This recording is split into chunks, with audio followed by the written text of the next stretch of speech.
ఓం సాయిరామ్ శ్రీమాత్రే నమః. అందరికీ నమస్కారం అండి.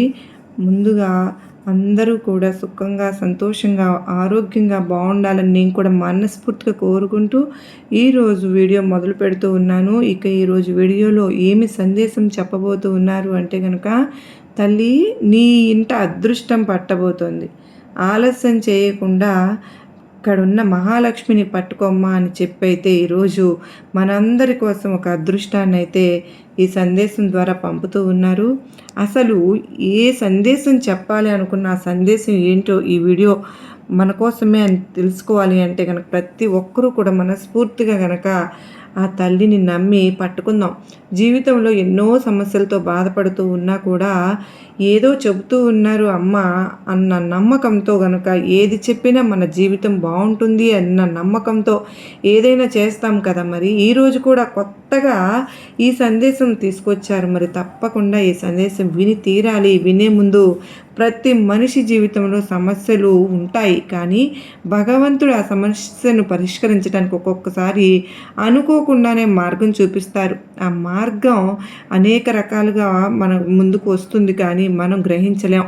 కానీ భగవంతుని పాదాలు పట్టుకున్న వారికి ఎవరు నమ్మకంగా ఉంటారు, నమ్మకంగా మోసం చేసే వాళ్ళు ఎవరు ఏంటి అనేది ఆ భగవంతుని అనుగ్రహం వల్ల మనం తెలుసుకోగలుగుతాం. అలాగే మీ ఇంట్లో కనుక ఎటువంటి ఇబ్బందులు సమస్యలు ఉన్నా కూడా కామెంట్ సెక్షన్లో శ్రీమాత్రే నమః అని కానీ, ఓం సాయిరామ్ అని కానీ, హరహర మహాదేవాని కానీ, మీ ఇష్టం అండి. ఏ భగవంతుని పేరైనా సరే కామెంట్ అయితే పెట్టి వీడియో అయితే నమ్మకంగా చూడండి. 100కు 1000% నమ్మకంతో కనుక కనెక్ట్ అయ్యారు అంటే ఖచ్చితంగా అప్పుడే మీ సమస్యకు పరిష్కారం వెంటనే దొరుకుతుంది. ఇక ఈరోజు సందేశం తెలుసుకుందామా?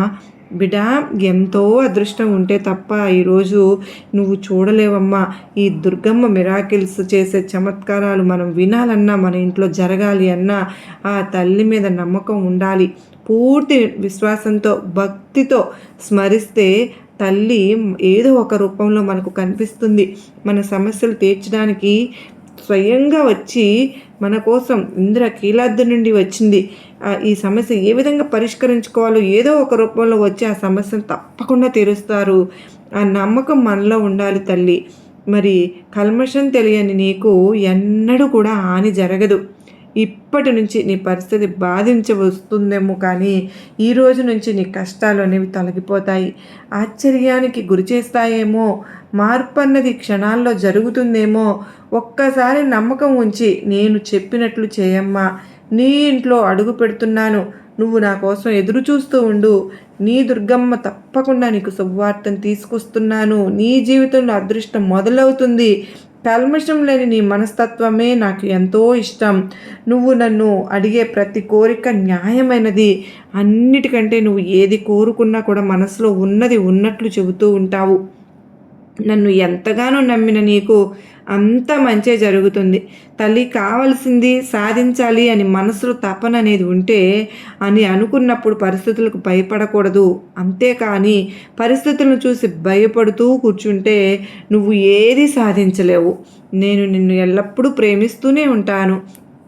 నేను నీ గురించి మరియు నీ పరిస్థితి గురించి పట్టించుకోవడం లేదని అనుకోకుండా, నాకు అన్నీ తెలుసు, ప్రశాంతంగా ఉండి చూడు, నేను నీ పని చేస్తూ ఉన్నాను. సరైన సమయంలో ప్రతిదీ సరిగ్గా జరిగేలాగా నేను చేస్తాను. నువ్వు సంతోషంగా ఉంటావు, నీ వాళ్ళతో ఆనందంగా గడుపుతావు. నేను చెప్పినటువంటి ప్రతి మాట పొల్లుపోదు.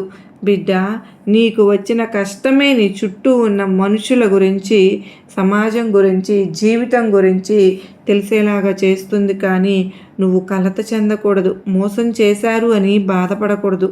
ఈరోజు నువ్వు అనుభవిస్తున్నటువంటి బాధ అయినా సుఖమైనా అది నీకు భగవంతుడు ఇచ్చినదే అని గ్రహిస్తే చాలు. నీ మార్గాన్ని అనుసరించు. నేను నిన్ను రక్షించడానికి ఎప్పుడూ సిద్ధంగా ఉంటాను. ఈ నమ్మకం అనేది నువ్వు ఎప్పుడు సడలనివ్వవద్దు. నమ్మకం ఉంచి చూడు, నువ్వు ఆకాశం అంత ఎత్తులో నిలబడతావు. నిన్ను అందరూ ప్రశంసిస్తారు, తల్లి, నువ్వు అనుకున్నది సాధించే రోజు నీకు దూరమైన వారు కూడా దగ్గరయ్యేలాగా నేను చేస్తాను. వారు నిన్ను అర్థం చేసుకోగలుగుతారు. మనది అని రాసిపెట్టి ఉంటే ఈ ప్రపంచంలో ఎక్కడున్నా సరే మనల్ని వెతుక్కుంటూ వస్తుంది. అది వస్తువైనా సరే, మనిషి అయినా సరే. ఈరోజు నీకు అందింది మహాభాగ్యం. ఈరోజు నేను అందించే ఈ కనక వర్షం నీ ఇంట్లో తప్పకుండా కురుస్తుంది. నా రాకతో నీ జీవితంలో పూలబాట అవుతుంది. నీ జీవితం, నీ బాధలని మాయం చేస్తాను. నువ్వు నాపై నమ్మకం ఉంచు. ఎవరు ఎప్పుడు ఎలా మారిపోతారో చెప్పలేం, కానీ నీ మనసు మాత్రం ఎప్పుడు నిలకడగా ఉంచుకో. అందరూ నా వాళ్ళే అని గుడ్డిగా నమ్మవద్దు. తల్లి, నీతో అవసరం ఉందంటే నిన్ను ప్రశంసిస్తూ, నీతో అవసరం లేదు అన్నప్పుడు నిన్ను విమర్శిస్తూ ఉండే మనుషులు ఇప్పుడు నీ చుట్టూ ఉన్నారు. వారితో కాస్త జాగ్రత్తగా ఉండు. ఏ పనైనా సరే చేసే ముందు నిన్ను నువ్వు ప్రశ్నించుకుంటూ ఉంటే నువ్వు చేసేది మంచా చెడా అనే సమాధానం అనేది తప్పకుండా నువ్వే గ్రహించగలుగుతావు. అంతేగాని ఎవరితోనూ అడిగి నేను ఇది చేయాలా వద్దా అనే ఆలోచనతో పడితే మాత్రం నీకు ఎవరైనా సరే వారికి తోచిన సమాధానం ఇవ్వగలుగుతారు. అందులో నువ్వు మంచిదివైనా సరే వెతుక్కోవచ్చు, లేదంటే చెడునైనా కూడా వెతుక్కోవచ్చు. ఆఖరిగా దాని నుండి పొందే ఫలితం మాత్రం నువ్వే అనుభవించాలి. మరి నువ్వు ధైర్యాన్ని వదులుకోవద్దు, ఏమీ చింతపడవద్దు. నువ్వు బాగవుతావు. దయాళు అయినటువంటి నీ దుర్గమ్మ నిన్ను సంరక్షిస్తున్నానుగా. స్థిరంగా ఇంట్లో కూర్చుని నిర్భయంగా నిశ్చింతగా ఉండు. నా మీద విశ్వాసం ఉంచు. దైవ లీలలు అర్థం చేసుకోవడం కష్టమే, కానీ ఆ దైవం చేసే లీల మహత్తరమైనది. నువ్వు అనుభవిస్తావు. నీ గుండెల్లో నీ దుర్గమ్మను కూర్చోబెట్టుకున్నావుగా. నీ దుర్గమ్మ మీద నమ్మకం ఉంచు. నీ ఆరోగ్యం కుదుట పడుతుంది. నువ్వు లేచి నిలబడగలుగుతావు. నీ కాళ్ళు బాగవుతాయి. నువ్వు ఈ కాళ్ళు నాకు కదలట్లేదు కూర్చున్న చోటనే కూర్చున్నాను. నాకు ఏమీ తోచడం లేదు. నా మనసు ఎప్పుడు కలత చెంది ఉంది. నిన్నే స్మరిస్తూ ఉన్నాను. నాకు తొందరగా ఆరోగ్యాన్ని ప్రసాదించు అని నువ్వు వేడుకుంటూ ఉన్నావు. తప్పకుండా నీ ఆరోగ్యం కుదుట పడుతుంది. నువ్వు లేచి 10 మందితో కలిసి తిరుగుతావు, ఆనందంగా కూడా ఉంటావు. మరి ఈరోజు నువ్వు అనుకున్నది సాధించాలి అంటే ముందు నీలో ఉన్న భయాన్ని బయటపెట్టు. జీవితం అంటే ఒక ఆట అనుకున్నావు. నీ ముఖం, నీ చిరునవ్వుతో ఈ ఆటని గెలవడానికి ప్రయత్నం చేయాలి. అంతేగాని భగవంతుడు పెట్టే పరీక్షలో ప్రతిదీ నేను నెగ్గగలను అన్న పట్టుదలవా నీలో ఉండాలి. ధైర్యాన్ని ఎప్పుడూ కోల్పోకూడదు. మనిషి అన్న తర్వాత ప్రతిదీ అనుభవించి తీరాలి. కర్మ సిద్ధాంతం ప్రకారం ఏది ఎలా రాసి పెట్టి ఉంటే అలాగే జరుగుతుంది. నువ్వు నీ జీవితాన్ని నీ చేతుల మీదుగా నువ్వే నడిపించుకుంటావు. నువ్వు ఎలా బ్రతకాలి అని నువ్వు అనుకుంటావో, నీ మనసు కోరుకుంటుందో నువ్వు అలాగే బ్రతుకుతావు. ఎవరినైనా సరే నీ మాటలతో బాధ పెట్టే వారిని ఇబ్బంది పెడితే తప్పకుండా ఆ బాధకు నువ్వు 10 అనుభవించాల్సి ఉంటుంది. అది కర్మ సిద్ధాంతం. కనుక ఎవరిని నీ మాటల ద్వారా బాధ పెట్టవద్దు. అది నేను కూడా బాధపడతాను. అప్పుడు ఈ నమ్మకం అనేది ఉన్నవారు అందరూ నా బిడ్డలే. కనుక ఎప్పుడు నన్ను బాధ పెట్టరు, కానీ ఎవరిని బాధ పెట్టరు. అందరిలోనూ నన్నే చూసుకుంటారు. కానీ ఒక్కొక్కసారి వారికి ఉన్న కష్టాలు నన్ను మరచిపోయేలాగా చేస్తాయి. నా మీద నిందలు కూడా పడుతూ ఉంటాయి. ఎందుకంటే వారికి ఉన్న కష్టాలు అలాంటివి. మరి కర్మ నుండి ఎవరైనా సరే తప్పించుకోగలరా? భగవంతుడు కూడా తప్పించుకోలేడుగా. తప్పకుండా అనుభవించాలి. మనలో ఎదుటివారికి సాయం చేసే గుణం అనేది ఉంటే ఆ భగవంతుడు మనకు ఎప్పుడూ సాయం చేస్తూనే ఉంటారు. అందరినీ ఒక బంధువులాగా మనం చూడాలి. ఎవరైతే అలా ఉంటారో వాళ్ళు ఎప్పుడు ఉన్నత స్థాయికి చేరుకోగలుగుతారు. మనం చేసే పనిలో నిజాయితీ, మనం మాట్లాడే మాటలలో నిజం ఉన్నంత వరకు ఎదుటివారు ఎంత పెద్ద మనిషి అయినా సరే భయపడవలసిన అవసరం లేదు. నీకు కష్టంలో సాయం చేసేవారు సామాన్యుడైనవా, కానీ దేవుని కంటే గొప్పవారు. దేవాలయంలో ఉన్న భగవంతునికి పెట్టే దండం కంటే సాయం చేసేవారికి పెట్టే దండం దేవుడు తప్పకుండా స్వీకరిస్తారు. మరి నువ్వు నీలా బ్రతకడం నేర్చుకో. ఎవరైనా కష్టంలో ఉంటే వారిని తప్పకుండా ఆదుకో. నీకు తోచిన సహాయం చెయ్యి. నీకు సహాయం చేసే సామర్థ్యం లేకపోతే కాస్త ఓదార్పు మాటలు మాట్లాడు. అంతేకాని ఎవరిని నీ మాటల ద్వారా బాధ పెట్టకు. ఎవరి మనసు నొప్పించకుండా బ్రతకడం కూడా ఒక యుద్ధమే. మంచివారు తప్ప ఇతరులు ఎవ్వరిని దాన్ని చేయలేరు. సహనం ఉన్నవారు తప్ప మరొకరు దానిని సాహసించలేరు. ప్రేమించే గుణం ఉంటే తప్ప ఉన్నవారు మాత్రమే ఇతరులకు దాన్ని ఆచరించలేరు. క్షమించే గుణం ఉన్నవారు తప్ప ఇతరులు దాన్ని పూర్తి చేయలేరు. కనుక నీలో అంత సామర్థ్యం ఉందని నేను గ్రహించాను బిడ్డ. అందుకే నీకు ఈ మాటలు చెబుతూ ఉన్నాను. చేయకుండా చేశాను అనేవాడు అధముడు. కొద్దిగా చేసి కొండంత చేశానని చెప్పుకునేవాడు గర్వపోతూ అంటారు. ఎంతో చేసినా కొంచెమే చేశానని చెప్పేవారు సజ్జనుడు. తల్లి, నువ్వు నీలో ఎలాంటి మనస్తత్వం పెంచుకుంటావో, నీ గుణం ఎంత గొప్పదో ఎదుటివారు చెప్తేనే అది సార్థకమవుతుంది. కష్టపడిన వారికి మాత్రమే కష్టం విలువ తెలుస్తుంది. నమ్మిన వారికి మాత్రమే దేవుని విలువ తెలుస్తుంది, అర్థమవుతుంది. ఎన్ని కష్టములు వచ్చినా ధైర్యంగా నిలబడి మనసా వాచా కర్మణ ఆ దైవాన్ని నమ్మితే నీ కష్టాలన్నీ కూడా పటాపంచలు చేస్తారు. ఆ భగవంతుడు నిన్ను పట్టి పీడిస్తున్న దుష్టశక్తులన్నింటినీ నీ దగ్గర నుండి తరిమి వేస్తున్నాను. ఇకపై ఎటువంటి ఆందోళన నువ్వు చెందవద్దు. ఆర్థికంగానూ ఆరోగ్యంగానూ సుఖపడే సమయం అనేది ఆసన్నమైంది. నా మీద నమ్మకం ఉంచు. నేను చేసే మేలు ఎప్పటికీ నువ్వు మరచిపోలేవు. ఈరోజు కష్టం చూసి మాత్రమే బాధపడుతున్నావు, కానీ రాబోయే అదృష్టం, రాబోయే సంతోషం నువ్వు చూస్తే ఆనందంతో ఎగిరి గంతులు వేస్తావు. బిడ్డ, నువ్వు ఏదో కోల్పోయానని భయపడవద్దమ్మా. నీ భవిష్యత్తులో జరిగేవన్నీ అద్భుతాలే. నువ్వు అందరి ముందు నవ్వుతూ ఒంటరిగా ఏడుస్తున్నావని నాకు తెలియదా? అంతా అనుకూలంగా మార్చే బాధ్యత నాదే. పదే పదే నీకు అడ్డంకులు వస్తూ ఉన్నాయి అంటే గనక దానికి అర్థం త్వరలోనే నీకు మంచి రోజులు రాబోతున్నాయని, నీ విజయానికి ముందు నీ ఓర్పుకి కాలం పెట్టే పరీక్ష అని గుర్తుపెట్టుకో. ఎవ్వరికి ఎప్పుడూ కూడా భయపడవద్దు. అందరితో ప్రేమగా గౌరవంగా ఉండు. ఆలస్యమైనా సరే ఎప్పటికైనా మంచి మాత్రమే గెలుస్తుంది. నిజం మాత్రమే నిలబడుతుంది. నువ్వు ఏది ఎంచుకుంటే అదే నీ జీవితం అవుతుంది.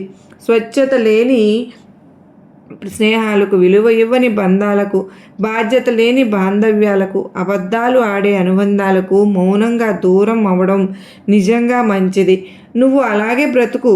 యద్భావం తద్భవతి. అలాగే నువ్వు ప్రతిరోజు ఒక్క నామమైన పట్టుకొని నువ్వు ప్రతిరోజు నన్ను స్మరిస్తూ ఉన్నావుగా, దాని అర్థం వెంటనే నువ్వు ఏ విధంగా ఆలోచిస్తే ఆ విధంగా తయారవుతావు. కనుక నీ భావం ఎలా అంటే యద్భావం తద్భవతి, అంటే నువ్వు పొందే అనుభవం కూడా అలాగే ఉంటుంది. నీ భావాలు దుర్మార్గంగా ఉంటే ఎదుటి వాళ్ళందరూ కూడా దుర్మార్గులుగానే కనిపిస్తారు. నీ భావాలు మంచివైతే ఎదుటి వారందరూ కూడా మంచి వాళ్ళలాగానే కనిపిస్తారు. కనుక భగవంతుడు పెట్టే పరీక్షలన్నీ తప్పకుండా వాటిని అనుసరిస్తేనే జీవితం ఎంతో బాగుంటుంది. అందరూ నన్ను ఒంటరిని చేసి వెళ్ళిపోయారు అని నువ్వు బాధపడుతున్నావు. నువ్వు అలా ఎందుకు చింతిస్తావు? దైవాన్ని వదలవద్దు. మనిషి బలం కన్నా దైవ బలం చాలా శక్తివంతమైనది. నీకు ఆకలితో బాధపడే వారికి, కష్టాలలో ఉన్నవారికి, నిరుపేదలకు ఎవరైతే ప్రేమతో సహాయం చేస్తూ ఉంటారో వారే నిజమైన నా భక్తులు. సాటి మనిషిని ప్రేమించలేని వారు, సాటి వారికి సాయం చేయలేని వారు నా భక్తులు, నా బిడ్డలు ఎలా అవుతారు చెప్పు?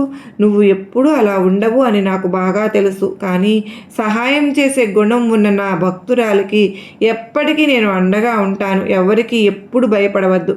అందరితోనూ గౌరవంగా బ్రతుకు. నేనున్నానని నువ్వు నన్ను నమ్మితే చాలు. నేను నీతోనే ఉంటాను. నీలో ధైర్యాన్నై నిన్ను ముందుకు నడిపిస్తాను. నీ కష్టం చూసి నువ్వు భయపడవద్దు, బాధపడవద్దు. నీకు సంతోషకరమైన రోజులు రాబోతూ ఉన్నాయి. ఎదుటివారు నిన్ను తలచినా తలచకపోయినా నువ్వు మాత్రం వారిని తలుచుకో. ఎందుకో తెలుసా? బంధం అనేది చాలా గొప్పది. అందులో పోటీ పడకూడదు. ప్రేమ ఆప్యాయతలు మాత్రమే ఉండాలి. అలా ఉంటేనే నీ జీవితంలో నీకు ఒక గౌరవం ఏర్పడుతుంది. ఇది నీకు నేను ఇస్తున్న మహాభాగ్యం.